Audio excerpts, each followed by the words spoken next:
গত ৪ ফেব্রুয়ারি ২০১৭-তে নিউজ ভ্যানগার্ডের সংবাদ পাঠক শান্তনু শর্মার নতুন অ্যান্ড্রয়েড 4G ফোনটি চুরি হয়ে যায়। ফোনটি এমবিবি কলেজ মাঠেই চুরি হয়। ঘটনার পরই তিনি পূর্ব থানায় একটি জিডি এন্ট্রি করেন। পূর্ব থানার পুলিশ দ্রুত ব্যবস্থা নেওয়ার আশ্বাস দেন। চুরি যাওয়া মোবাইল ফোনের IMEI নম্বরকে ট্র্যাক করে তারা মোবাইলটিতে ফোন করলে ১২-১৩ বছরের একটি ছেলে ফোনটি পূর্ব থানায় দিয়ে যায়। জিজ্ঞাসাবাদের পর ছেলেটি জানায় সে ফোনটি এমবিবি মাঠেই কুড়িয়ে পেয়েছে। পূর্ব থানার ওসি সুকান্ত সেন জানান, বর্তমানে ট্র্যাকিং পদ্ধতি ব্যবহার করে খুব সহজে চুরি যাওয়া বা হারিয়ে যাওয়া মোবাইল খুঁজে বার করা যাচ্ছে। ফেব্রুয়ারির ৪ তারিখ আমাদের এখানে একটা মিসিং এন্ট্রি হয়েছে। শান্তনু ভট্টাচার্য নামে একজন লোক আমাদের এখানে এন্ট্রি করেছিলেন যে ওনার মোবাইলটা উনি এমবিবির মাঠে হারিয়েছেন।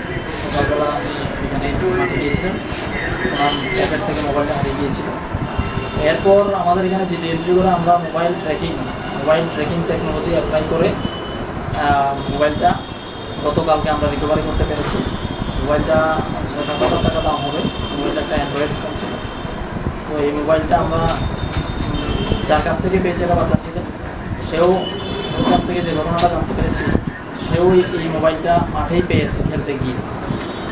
তো এখানে বিশেষ প্রযুক্তিগত দিক দিয়ে অন্যান্য রাজ্যের পাশাপাশি ত্রিপুরাও যে জোর কদমে এগিয়ে যাচ্ছে, এই ঘটনা এরই প্রমাণ। Bureau report, news vanguard.